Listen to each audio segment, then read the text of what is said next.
garçonete sempre via a mesma cena. A idosa, de olhar triste, pedia apenas a sopa, o prato mais barato, e contava cada moeda para pagar a conta. A rotina dela era um mistério para todos no restaurante. Mas ninguém imaginava que por trás daquela economia havia um sacrifício de amor que mudaria a vida de todos ali para sempre. A garçonete se chamava Ana. Aos 21 anos, ela corria o dia todo para equilibrar a faculdade de enfermagem com as longas jornadas no restaurante. O uniforme quadriculado cheirava a batata frita e a sonhos, e em sua mochila um livro de anatomia dividia espaço com um bloco de pedidos. Para ela, cada gorjeta era um passo a mais em direção ao diploma. O restaurante era um mundo agitado no centro da cidade. Na hora do almoço, o barulho de pratos, talheres e conversas era ensurdecedor. Ana se movia com agilidade entre as mesas, com um sorriso que nem o cansaço conseguia apagar. Ela conhecia os clientes regulares, o advogado que sempre pedia o bife mal passado, o casal de namorados que dividia a sobremesa. Mas a senhora da sopa era diferente. A idosa, que Ana descobriu se chamar Elvira, era uma ilha de silêncio no meio daquele oceano de ruído. Ela chegava pontualmente ao meio-dia, sentava-se na mesa do canto, a mais discreta, e fazia sempre o mesmo pedido. Ela não lia o cardápio, não olhava para os lados. Apenas esperava, com uma paciência que parecia infinita. O que Ana não via era a outra metade da vida de Dona Elvira. Ela morava em um apartamento minúsculo, mas impecavelmente limpo, a muitos quilômetros dali. Sua verdadeira rotina girava em torno de seu neto de 7 anos, Lucas, um menino de olhos espertos e sorriso fácil, que era o sol de sua vida. Lucas tinha um problema de audição que se agravava a cada mês. Os médicos disseram que um aparelho auditivo especial poderia resolver o problema, devolvendo ao menino o mundo dos sons. Mas o aparelho era caro, e a aposentadoria de Elvira mal pagava o aluguel e a comida. Por isso, Elvira havia feito um pacto silencioso consigo mesma. Ela comeria a refeição mais barata que encontrasse na rua, a sopa do dia, para que cada centavo economizado fosse para a caixinha do ouvido novo. Era uma lata de biscoitos decorada com um desenho de Lucas, onde ela guardava o dinheiro. A lata era seu tesouro mais precioso. À noite, a conversa entre avó e neto era sempre a mesma, um ritual de esperança. "Vovó, já estamos perto de conseguir o dinheiro para o meu ouvido?" perguntava o menino antes de dormir. "Estamos sim, meu amor", respondia Elvira, beijando sua testa. "Falta bem pouquinho agora, a vovó promete." Ana, no restaurante, via apenas a superfície. Via uma senhora solitária que parecia não ter dinheiro. Às vezes, sentia pena. Outras vezes, sentia uma curiosidade imensa. Ela via os dedos de Elvira, manchados de tinta de caneta, e se perguntava qual era sua história. Os outros funcionários do restaurante também notavam a presença diária da senhora da sopa. O cozinheiro, um homem grande e de bom coração chamado Carlos, às vezes colocava um pão a mais na cesta dela, sem que o gerente visse. Todos sentiam que havia algo a mais ali, mas não imaginavam o tamanho do sacrifício que ela fazia. Ana só via a senhora da sopa sem ter a menor ideia da batalha de amor que ela travava todos os dias, uma colherada de cada vez. Uma batalha que estava prestes a vir à tona. Naquele dia, o calor na cidade era sufocante. O restaurante, apesar dos ventiladores, parecia uma estufa. Ana notou que Dona Elvira, em sua mesa de sempre, parecia mais pálida do que o normal. A idosa comeu a sopa lentamente, com mais esforço do que de costume. Havia algo de errado. Na hora de pagar, o ritual se repetiu. Dona Elvira abriu sua bolsa gasta e virou um pequeno porta-moedas sobre a mesa. Ela começou a separar as moedas uma por uma, com os dedos trêmulos. 5,10, 5,20. Ela sussurrava para si mesma. Foi quando aconteceu. No meio da contagem, suas mãos pararam. Seus olhos perderam o foco e ela balançou na cadeira. Senhora, está tudo bem? Ana perguntou, se aproximando rapidamente. Mas Elvira não respondeu. Ela desabou para o lado, caindo da cadeira em um baque surdo no chão. O barulho de pratos e conversas cessou instantaneamente. Um silêncio chocado tomou conta do salão. Carlos, ajude aqui! Ela desmaiou! Ana gritou para o gerente, que veio correndo da cozinha. Os clientes se levantaram, assustados. Na queda, a bolsa de Dona Elvira se abriu e seu conteúdo se espalhou pelo chão. Eram poucas coisas: uma chave, um lenço de pano, uma carteira de identidade antiga e mais duas coisas que fizeram Ana prender a respiração. O primeiro era uma foto gasta de um menino sorridente, com um dente faltando. O segundo era um papel dobrado várias vezes. Enquanto Carlos amparava Dona Elvira e outra funcionária ligava para a emergência, Ana, por instinto, juntou os pertences da idosa. Foi quando seus olhos viram o que estava escrito no papel. Era um orçamento timbrado de uma clínica de aparelhos auditivos. O documento descrevia um modelo infantil de alta tecnologia. E no final da página, um valor com muitos zeros, um preço que parecia impossível para uma senhora que contava moedas para pagar uma sopa. Junto com o orçamento, havia um pequeno caderno de anotações. A caligrafia era de Elvira. Ali, ela controlava cada centavo. Pão, R$2. Remédio, R$15. Economia do almoço, R$8. A matemática do sacrifício estava toda ali, em tinta azul. O coração de Ana deu um salto. A verdade a atingiu com a força de um soco. A sopa diária, as moedas contadas, o olhar triste, tudo fazia sentido. Não era miséria, era amor. Um amor tão grande que a fazia passar fome para que seu neto pudesse ouvir o mundo. Os paramédicos chegaram e levaram Dona Elvira, que já recuperava a consciência, mas estava fraca e confusa. Ela foi levada para o hospital, sem saber que seu segredo mais precioso, o motor de sua vida, havia sido revelado no chão daquele restaurante. Naquela noite, depois que o último cliente foi embora, Ana segurava o orçamento do aparelho auditivo em suas mãos trêmulas. Ela olhou para Carlos, o gerente, que tinha os olhos marejados. Naquele momento, ela tomou uma decisão. O sacrifício daquela avó não seria mais solitário. A sirene da ambulância se afastou, deixando um silêncio pesado no restaurante. Os poucos clientes que restavam pagaram suas contas sem dizer uma palavra e foram embora. A mesa do canto, onde Dona Elvira se sentava todos os dias, permaneceu vazia, com uma cadeira caída ao lado, como a cena de um crime. O crime da indiferença. Ana e a pequena equipe do restaurante fizeram o trabalho de fechar o local no modo automático. Varreram o chão, limparam as mesas, mas a mente de todos estava em outro lugar. Estava com a senhora da sopa e com o segredo que ela deixou para trás, espalhado no chão. Depois que a porta foi trancada, Carlos, o gerente, acendeu apenas uma luz fraca sobre o balcão. Ele chamou Ana e os outros dois funcionários, um jovem ajudante de cozinha e uma copeira. Sentem-se, ele disse, a voz rouca. Aquela não era uma reunião de trabalho, era algo muito mais importante. Ana colocou sobre o balcão a foto de Lucas, o orçamento do aparelho e o pequeno caderno de anotações de Dona Elvira. Ela não precisou dizer muito. As provas do sacrifício daquela avó falavam por si.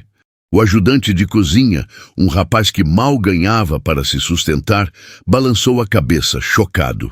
A copeira, uma senhora de idade, levou a mão à boca, com os olhos cheios de lágrimas. Eu me sinto um lixo, disse Carlos, quebrando o silêncio. A mulher passando necessidade bem na nossa frente e eu nunca perguntei se ela precisava de algo. O sentimento de culpa era palpável. Ninguém aqui é culpado, disse Ana, com a voz firme, embora também se sentisse mal. Não tínhamos como saber, mas agora nós sabemos. E isso muda tudo. Enquanto isso, no hospital público, Dona Elvira recebia soro na veia. O diagnóstico foi simples, desidratação e fraqueza por má alimentação. Mas o que mais doía nela não era o corpo, era a alma. A queda no restaurante não foi apenas física, foi uma queda de seu orgulho. Seu segredo havia sido exposto. Agora, todos saberiam de sua luta, de sua pobreza. A vergonha a consumia, muito mais do que a fome. De volta ao restaurante, a vergonha de Elvira era o oposto do sentimento que crescia entre a equipe. A culpa inicial se transformava em uma determinação feroz. Eles não eram ricos. Cada um ali tinha suas próprias contas para pagar, suas próprias dificuldades. Mas eles tinham algo que o dinheiro não compra: empatia. O jovem ajudante de cozinha olhou para o orçamento. Quanto ainda falta para ela conseguir o dinheiro? Ele perguntou. Ana folheou o caderninho de Elvira. Pelas contas dela, com o que ela economiza por dia, faltam mais de 6 meses. 6 meses de sopa. 6 meses de sacrifício diário. A ideia era insuportável para todos ali. A ideia, que começou como um olhar de cumplicidade entre Ana e Carlos, começou a tomar forma. Um sussurro, um plano. Eles não podiam mudar o mundo, mas talvez pudessem mudar o mundo daquela avó e de seu neto. O gesto que fariam não seria apenas lindo, seria um ato de justiça. O hospital tinha um cheiro de limpeza que não conseguia esconder o cheiro de doença e medo. Dona Elvira estava em uma enfermaria com outras 5 pessoas, separada do mundo por uma cortina fina. A noite foi longa, preenchida por tosses, gemidos e o som dos próprios pensamentos dela, que eram mais barulhentos do que qualquer outra coisa. O aperto em seu peito não era da fraqueza, era da vergonha. Seu segredo, sua luta solitária e orgulhosa, agora estava exposto. Ela imaginava os funcionários do restaurante comentando, sentindo pena dela. Para uma mulher que passou a vida inteira sem pedir nada a ninguém, a piedade era pior do que a fome. Seus olhos estavam vermelhos e inchados, mas ela se recusava a chorar na frente dos outros. As lágrimas escorriam para dentro, afogando a pouca esperança que ainda lhe restava.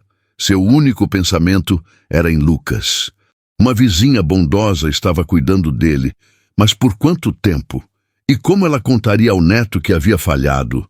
A comida do hospital chegou, uma bandeja com uma sopa rala e uma gelatina. Era mais do que ela comia há meses, mas a comida tinha gosto de derrota.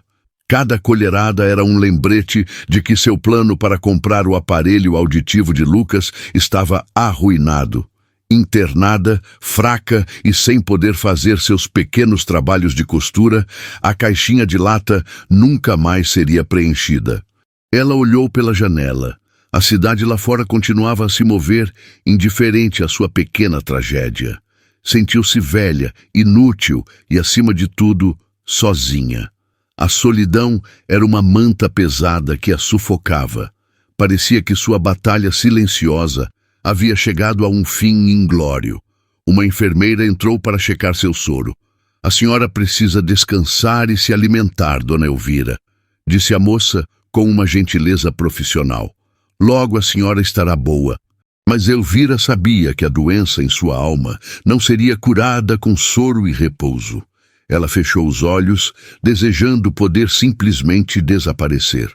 Não queria voltar para o restaurante, não queria encarar os olhares de pena. Sentia que havia perdido a guerra. Foi quando ouviu uma voz suave e familiar vindo da porta. Com licença, Dona Elvira. Ela abriu os olhos assustada. Então, em seu momento de maior desespero e solidão, a jovem garçonete apareceu na porta de seu quarto, segurando um pequeno buquê de flores do campo. Dona Elvira olhou para a jovem garçonete parada à porta e sentiu o rosto queimar de vergonha. Ela se encolheu na cama do hospital, puxando o lençol fino até o queixo, como se pudesse se esconder. A última pessoa que ela queria ver era uma testemunha de sua humilhação. Ana entrou no quarto devagar, com um respeito quase sagrado. Dona Elvira, sou eu, a Ana do restaurante, disse ela, a voz suave. Ficamos todos muito preocupados com a senhora. Eu trouxe estas flores. Ela colocou o pequeno buquê em um copo com água na mesinha de cabeceira, um ponto de cor no ambiente cinzento. Não precisava se incomodar. Foi só uma tontura. Eu já estou de saída, respondeu Elvira, a voz áspera, tentando demonstrar uma força que não sentia. Ela queria que a moça fosse embora, para que pudesse ficar sozinha com sua vergonha. Ana não foi embora. Puxou uma cadeira e se sentou ao lado da cama, a uma distância respeitosa. Ela estendeu a bolsa de Dona Elvira. A senhora deixou cair. Eu guardei para a senhora. Dentro, tudo estava arrumado, como se o segredo nunca tivesse se espalhado pelo chão. Nós vimos, Dona Elvira, Ana disse com cuidado. Nós vimos a foto do seu neto e o orçamento do aparelho. Elvira fechou os olhos com força, o corpo tenso, esperando as palavras de pena. Mas o que veio a seguir a surpreendeu. Me perdoe a ousadia de falar, continuou Ana, a voz embargada de emoção. Mas o que a senhora faz todos os dias, comendo aquela sopa, não é motivo de vergonha. É a coisa mais corajosa e mais linda que eu já vi na minha vida. Elvira abriu os olhos. A jovem garçonete não a olhava com pena. A olhava com uma admiração profunda, quase com reverência. Pela primeira vez, alguém via seu sacrifício não como um sinal de fraqueza, mas como um ato de heroísmo. As paredes que Elvira construiu ao redor de si mesma por tantos anos começaram a tremer. Eu sou estudante de enfermagem, disse Ana, e eu sei que o amor é o remédio mais forte que existe, e a senhora está dando a maior dose de amor que um neto poderia receber. A couraça de orgulho de Dona Elvira finalmente começou a ceder. Uma lágrima solitária, a primeira que ela se permitiu derramar, escorreu por seu rosto. E a senhora não precisa mais fazer isso sozinha, disse Ana, revelando o verdadeiro motivo de sua visita. Eu, o Carlos e todo o pessoal do restaurante, nós queremos ajudar. Queremos fazer parte da sua luta. Eu não aceito esmola, minha filha, sussurrou Elvira, a última barreira de sua dignidade. Não é esmola, Dona Elvira, é uma corrente de admiração, respondeu Ana com um sorriso gentil. Nós só queremos ajudar a carregar um pouco do peso com a senhora. Naquele quarto de hospital, em meio ao cheiro de desinfetante, uma amizade improvável nascia, e um plano ousado, regado à empatia, estava prestes a ser colocado em prática. Naquela noite, o restaurante se tornou o quartel-general de uma operação secreta. Depois que Ana voltou do hospital com a notícia de que Dona Elvira havia com relutância aceitado a ideia de ajuda, o clima mudou. A tristeza deu lugar a uma energia determinada. O primeiro passo, decidiram, era entender o tamanho real do problema. Com sua experiência de estudante de enfermagem, Ana assumiu a liderança da investigação. Na manhã seguinte, ela ligou para a Clínica Ouvir Bem, o nome que constava no orçamento. Com cuidado para proteger a privacidade de Dona Elvira, ela explicou que um grupo de amigos queria ajudar uma senhora a comprar um aparelho auditivo para o neto e precisava confirmar os valores e as especificações. A enfermeira que a atendeu, chamada Sandra, ficou comovida com a história. Ela confirmou o preço, que era tão alto quanto parecia, mas ela também deu a primeira pequena luz de esperança. Vou falar com o Dr. Mendes, disse ela. Às vezes, para casos especiais, conseguimos um desconto com o fornecedor.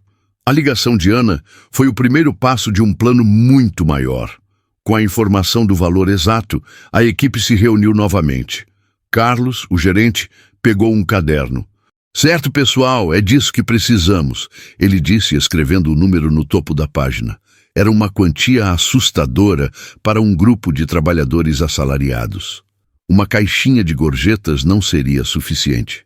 Foi o jovem ajudante de cozinha, que mal falava, quem deu a grande ideia. E se a gente fizesse um jantar? Ele sugeriu timidamente. Um dia especial. E todo o dinheiro que a gente ganhasse ia para ela. A ideia acendeu uma faísca. Carlos abraçou o plano imediatamente. Um jantar pelo Lucas, ele declarou. Eu convenço o dono a ceder o espaço e os ingredientes. Nossa equipe da cozinha cria um prato especial. E nós, do salão, trabalhamos de graça nessa noite. Todo o lucro, cada centavo, vai para a caixinha dela. O plano era ousado e exigia o empenho de todos. Eles não tinham dinheiro para doar, mas tinham seu trabalho, seu tempo e um restaurante inteiro à sua disposição. A tensão que sentiam não era de medo, mas de uma expectativa emocionante. Eles conseguiriam? Ana ficou encarregada de criar um pequeno cartaz. Com sua melhor letra, ela escreveu uma história, sem citar nomes, falando sobre uma avó guerreira e seu neto, que sonha em ouvir o canto dos pássaros. O cartaz não pedia dinheiro.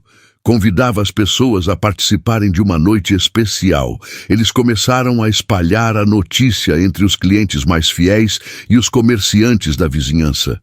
O dono da padaria da esquina prometeu doar todos os pães para a noite do evento. A floricultura do outro lado da rua se ofereceu para decorar as mesas de graça. O segredo de sacrifício de Dona Elvira estava, aos poucos, se transformando em uma causa abraçada por toda uma comunidade. A primeira prova de que o plano poderia dar certo veio com um telefonema. Era a enfermeira Sandra, da clínica de audiologia. Ana, tenho boas notícias, ela disse, a voz animada. O Dr. Mendes conversou com o fabricante do aparelho. Quando ele contou a história, eles concordaram em dar um grande desconto. O valor final é quase metade do que estava no orçamento. Ana desligou o telefone e deu a notícia a Carlos e ao resto da equipe. A meta, que antes parecia uma montanha, de repente se tornou um morro que eles sabiam que podiam escalar. Aquele desconto não era apenas um número menor. Era a prova de que a bondade era contagiante. Com a energia renovada, eles espalharam os cartazes pela vizinhança. Ana, com a ajuda de um colega da faculdade, criou uma página simples para o evento em uma rede social, contando a história da avó e seu neto e convidando as pessoas para o jantar. Ela apertou o botão publicar com o coração na mão, sem saber o que esperar. A resposta foi a segunda e mais avassaladora prova. Começou como um pequeno riacho. Os clientes fiéis do restaurante foram os primeiros a ligar e reservar mesas. Depois, a história começou a ser compartilhada. Dezenas, depois centenas de vezes. Em poucas horas, o pequeno evento do restaurante se tornou o assunto do bairro. O telefone não parava de tocar, e não era apenas para reservas. Eu sou dono de uma gráfica e vi a história. Quero imprimir os cartazes de graça para vocês, disse um homem. Temos uma banda e gostaríamos de tocar no jantar sem cobrar nada, ofereceu uma moça. Um fornecedor de bebidas ligou para Carlos e doou todos os refrigerantes e a água para a noite do evento. A equipe do restaurante olhava para aquilo tudo, chocada. Ana lia em voz alta os comentários na página do evento com os olhos cheios de lágrimas. Eram mensagens de estranhos, oferecendo apoio, compartilhando suas próprias histórias, aplaudindo a iniciativa. Que orgulho de morar numa cidade com gente assim, dizia um. Onde eu posso doar, mesmo sem ir ao jantar? Perguntava outro. Carlos, o gerente durão que nunca demonstrava emoção, se escondeu na despensa por 1 minuto. Quando voltou, seus olhos estavam vermelhos. A prova estava ali, na tela do computador, nas ligações incessantes, no apoio de pessoas que eles nunca viram. A prova de que a bondade ainda existia e era uma força poderosa. 2 dias depois da publicação, todas as mesas para o jantar pelo Lucas estavam reservadas. A lista de espera era enorme. Carlos fez as contas com as reservas e as doações que já haviam chegado. Ele olhou para Ana com o rosto pálido de espanto. Ana, ele disse, a voz embargada, a gente conseguiu, já temos o dinheiro para o aparelho. Eles tinham atingido o objetivo antes mesmo de o jantar acontecer. O alívio foi imenso, seguido por uma alegria que fez todos se abraçarem na cozinha. Eles tinham conseguido, mas a onda de solidariedade que eles despertaram na cidade era só a ponta do iceberg. A noite do jantar pelo Lucas transformou o restaurante. O lugar, normalmente barulhento e apressado, estava cheio de uma energia calorosa e expectante. As mesas estavam decoradas com flores do campo, e uma banda local tocava uma música suave em um canto. Estava lotado, não apenas com clientes, mas com uma comunidade unida por uma causa. Ana e Carlos haviam convidado Dona Elvira e seu neto, Lucas, para um jantar de boas-vindas após sua saída do hospital. Elvira, ainda um pouco fraca, mas com seu orgulho intacto, aceitou com relutância, sem entender o motivo de tanta insistência. Ao entrar no restaurante de mãos dadas com o neto, ela parou, chocada com a multidão. As pessoas se viraram para olhá-la. Mas não eram olhares de pena, eram sorrisos gentis, acenos de cabeça. Ana a recebeu na porta e a guiou até sua mesa de sempre, no canto. Mas a mesa não era a mesma. Estava coberta por uma toalha branca e tinha um pequeno vaso com sua flor preferida, uma margarida. No meio do jantar, a música parou. Carlos, o gerente, pegou um microfone no centro do salão. "Boa noite a todos", ele começou, a voz um pouco trêmula. "Se estamos todos aqui hoje, é por causa de uma pessoa, uma avó guerreira que nos ensinou o verdadeiro significado da palavra amor e sacrifício." Ele contou a história sem citar nomes, mas todos na sala sabiam de quem ele estava falando. Dona Elvira olhava em volta, o coração batendo forte, começando a entender. Lucas, ao seu lado, comia um prato de bife com batatas fritas, feliz e alheio a tudo. "E graças à generosidade de cada um de vocês", continuou Carlos, "a luta dessa avó chegou ao fim." "Ana?" Ele chamou a garçonete. Ana se aproximou da mesa de Elvira. Em suas mãos, ela não carregava um prato de sopa, mas a pequena lata de biscoitos de Elvira, a caixinha do ouvido novo. Mas agora, a lata estava transbordando de notas e cheques. Era pesada, cheia não apenas de dinheiro, mas de esperança. "Dona Elvira", disse Ana, com a voz embargada e os olhos cheios de lágrimas, "em nome de todos que estão aqui, e de muitos outros que ajudaram, isto é para o Lucas, para ele poder ouvir o canto dos pássaros." Ela colocou a lata na mesa. O som do metal batendo na madeira foi o único barulho no restaurante silencioso. Naquele momento, Dona Elvira foi confrontada. Não com uma acusação, mas com uma onda de amor tão grande que demoliu todas as suas defesas. Seu orgulho, sua vergonha, sua solidão, todos os culpados que a atormentavam foram expostos e afogados por aquela bondade. Ela olhou para as pessoas, para Ana, para a lata de biscoitos, e então, pela primeira vez em muitos anos, ela desabou. Mas não foi um choro de dor ou de vergonha. Foi um choro de pura gratidão, um choro que lavou sua alma e a libertou de seu fardo solitário. Lucas, vendo a avó chorar, a abraçou forte. "Não chora, vovó", ele disse com sua vozinha. "Eles gostam da gente." Aquele choro libertador marcou o fim da batalha silenciosa de Dona Elvira, e uma nova vida, cheia de sons e de amigos, estava prestes a começar. Após o choro de gratidão, a noite se transformou em uma festa. O som dos aplausos preencheu o restaurante e as pessoas, uma a uma, se levantaram para ir até a mesa de Dona Elvira. Não para oferecer pena, mas para dar um abraço, apertar sua mão e parabenizá-la por sua força e por seu neto. Pela primeira vez em décadas, Elvira não se sentiu sozinha no mundo. Em meio à celebração, Carlos, o gerente, pegou o microfone novamente. "A generosidade de vocês garantiu que o Lucas possa ouvir o mundo", ele disse, a voz cheia de emoção. "Mas nós, da família deste restaurante, queremos garantir que a avó dele nunca mais precise se sacrificar para comer." Ele então olhou diretamente para Elvira. "Dona Elvira, em nome de toda a nossa equipe, A senhora e o Lucas são nossos convidados de honra, para sempre. A partir de hoje, esta mesa estará sempre reservada para vocês, para comerem o que quiserem por nossa conta. A oferta era a reintegração simbólica dela. Ela não era mais a cliente anônima da sopa, era parte da família. Para Dona Elvira, aquele gesto valia tanto quanto o dinheiro na lata. Era a devolução de sua dignidade. O sentimento que a invadiu foi um alívio profundo e sereno. O peso que ela carregava nos ombros todos os dias, a preocupação constante com a próxima refeição, com as próximas moedas, simplesmente desapareceu.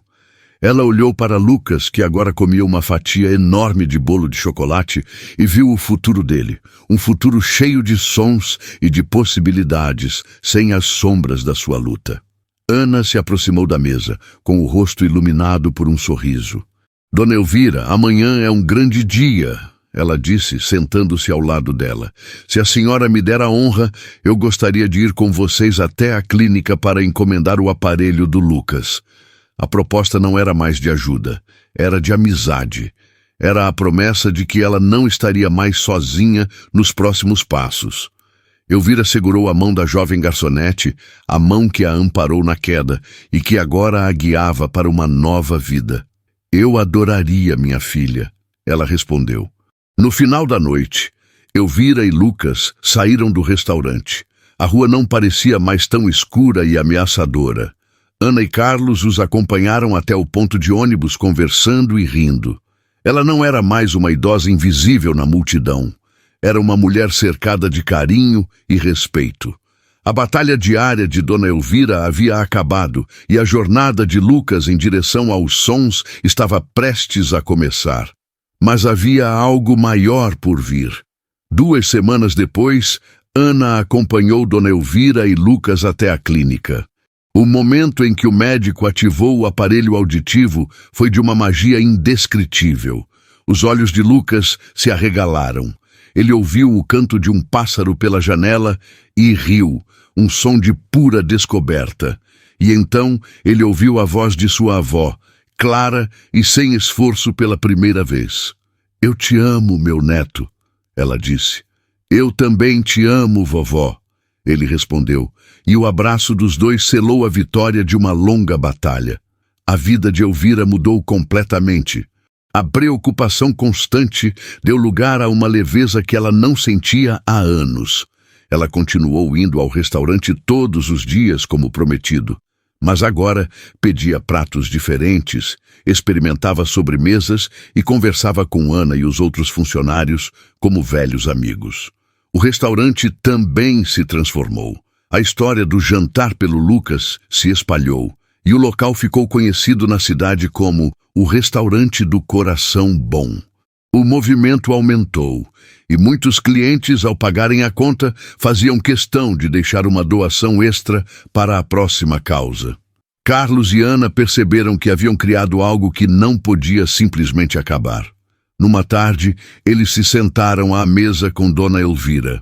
Elvira, a sua história começou uma coisa muito bonita aqui, disse Carlos com seriedade. E nós não queremos que isso pare, mas precisamos de ajuda. Precisamos da sua ajuda. Ana continuou com a voz gentil. Nós queremos criar a caixinha da sopa amiga, um pequeno fundo para ajudar outras pessoas da nossa comunidade que estejam passando por uma dificuldade. E nós gostaríamos que a senhora fosse a guardiã dessa caixinha. A função dela foi descrita em termos simples e cheios de respeito. Sua nova função seria vir aqui todos os dias, não como nossa convidada, mas como nossa conselheira. A senhora vai nos ajudar a ouvir as histórias das pessoas, usar sua sabedoria para entender as necessidades de cada um e decidir a melhor forma de ajudar. A senhora não vai mais lutar sozinha, Dona Elvira, concluiu Ana. A senhora vai ser o coração da nossa luta para ajudar os outros. A proposta deu a Elvira um novo e inesperado propósito. Ela, que passou a vida inteira lutando em silêncio, agora era convidada a ser a voz da esperança para outros. O seu sacrifício solitário se transformaria em uma missão comunitária. Ela não seria mais a beneficiária da ajuda, seria a gestora da bondade. Com os olhos brilhando com uma nova luz, ela aceitou. Sua solidão havia acabado. Sua vida, que ela julgava estar no fim, estava, na verdade, recomeçando com um novo e nobre sentido. O que começou com uma simples tigela de sopa estava se transformando em um banquete de solidariedade para alimentar a esperança de uma cidade inteira. A caixinha da sopa amiga começou de forma simples. A primeira pessoa que Dona Elvira ajudou foi um pai desempregado que precisava de sapatos novos para uma entrevista de emprego. Com a discrição e a sabedoria de quem conhecia a fundo a anatomia da necessidade, Elvira aprovou o uso do dinheiro. O homem conseguiu o emprego. Aquele foi o primeiro de muitos pequenos milagres. O que começou como uma caixinha no balcão se tornou um movimento. O jantar solidário virou um evento mensal, sempre com lotação esgotada. A história do restaurante se espalhou, e pessoas de toda a cidade vinham não apenas para comer, mas para deixar uma contribuição, um bilhete de apoio, ou simplesmente para conversar com Dona Elvira, que se tornara a matriarca não oficial do bairro. O projeto ajudou dezenas e depois centenas de pessoas. Eram ajudas pequenas, mas que mudavam vidas. O conserto dos óculos de um estudante, o pagamento de uma conta de luz atrasada de uma família, o remédio caro para um idoso. Elvira, com sua sensibilidade, sabia identificar a necessidade real e agir sem burocracia. A fama do restaurante mais solidário da cidade atraiu a atenção de um canal de TV local. A reportagem que foi ao ar mostrou a cozinha vibrante, o salão acolhedor e contou a história do projeto. Entrevistaram Carlos, o gerente orgulhoso, e Ana, a estudante de enfermagem que aplicava sua vocação de cuidar tanto nos estudos quanto no trabalho. Mas a estrela da matéria foi Dona Elvira, a guardiã da sopa amiga. A exposição na televisão ampliou a corrente de bondade. Um escritório de contabilidade se ofereceu para cuidar das finanças do projeto de graça, tornando tudo mais transparente. Advogados criaram um grupo para dar orientação jurídica gratuita para os casos que Elvira indicava. A pequena iniciativa do restaurante se profissionalizava sem perder a alma. Uma grande rede de supermercados se tornou parceira, doando alimentos não só para o restaurante, mas também para as famílias ajudadas pela sopa amiga. As doações se multiplicaram. O pequeno fundo que antes resolvia emergências, agora podia planejar ajudas maiores e mais duradouras. Ana encontrou em seu trabalho no restaurante uma extensão de sua futura profissão, descobrindo uma paixão por projetos sociais. Carlos redescobriu o amor por seu ofício, vendo seu restaurante se tornar o coração de uma comunidade. E Elvira, antes uma mulher solitária, agora passava seus dias rodeada de amigos, sua vida preenchida por um propósito que a fazia sentir-se jovem e forte. Um dia, a prefeitura concedeu ao restaurante uma placa de honra ao mérito em reconhecimento ao serviço comunitário. Na pequena cerimônia, com a presença de todos os funcionários e de muitas pessoas que foram ajudadas, a equipe olhou para a placa e soube que aquilo era apenas o começo. A história estava apenas começando. Passaram-se 5 anos. Ana se formou com honras na faculdade de enfermagem e hoje dividia seu tempo entre o hospital e a Fundação Sopa Amiga, que cresceu e se tornou uma instituição de referência na cidade. Carlos continuava gerenciando o restaurante, agora um ponto turístico famoso pela sua comida e principalmente por sua alma. A cena simbólica daquele legado aconteceu no aniversário de 10 anos do Jantar pelo Lucas. O evento não era mais para arrecadar fundos. A fundação agora se mantinha com doações e parceiros sólidos. A celebração foi um imenso almoço gratuito para toda a comunidade, servido na praça em frente ao restaurante. O prato principal, claro, era uma deliciosa e farta sopa de legumes. Milhares de pessoas foram servidas naquele dia. Eram famílias, estudantes, idosos. Muitos dos que estavam na fila para receber um prato já tinham sido, um dia, ajudados pela caixinha. Agora voltavam como voluntários, servindo a sopa a outros, completando o ciclo da generosidade. Dona Elvira, agora com seus 80 e poucos anos, não estava na fila. Estava sentada em uma cadeira de honra, uma rainha em seu reino de afeto. Ao seu lado, servindo os pratos com uma agilidade impressionante, estava seu neto Lucas, um adolescente saudável, inteligente e que ouvia perfeitamente o som da festa ao seu redor. "Você se tornou um bom homem, meu neto", disse Elvira com orgulho, enquanto o observava ajudar uma criança a segurar o prato. Lucas se virou para ela e sorriu, o mesmo sorriso da fotogasta que um dia esteve na bolsa da avó. "Eu aprendi com a melhor vovó. E com a melhor família do mundo", ele respondeu, piscando para Ana, que servia ao seu lado. Mais tarde, no fim do dia, Ana se sentou ao lado de Elvira, ambas olhando para o movimento da praça. A solidão e a tristeza nos olhos da idosa haviam sido substituídas por uma serenidade luminosa. "Quem diria, não é, minha filha?", disse Elvira, segurando a mão de Ana. "Que a maior riqueza da minha vida eu encontraria justamente no prato mais barato do cardápio." A mensagem final era aquela: a de que o valor das coisas não está no preço, mas no amor que as acompanha. O sacrifício de uma avó, que parecia tão pequeno e solitário, havia provado ser a semente de uma floresta de solidariedade. O restaurante, que antes servia apenas comida, agora servia o mais importante e nutritivo de todos os pratos: a esperança. E essa esperança alimentaria aquela comunidade por muitos e muitos anos. Se você ainda não está seguindo histórias e relatos narrados, provavelmente nunca mais vai nos ver. Mas se está, então parabéns. Você está crescendo ao ouvir nossas histórias incríveis todos os dias.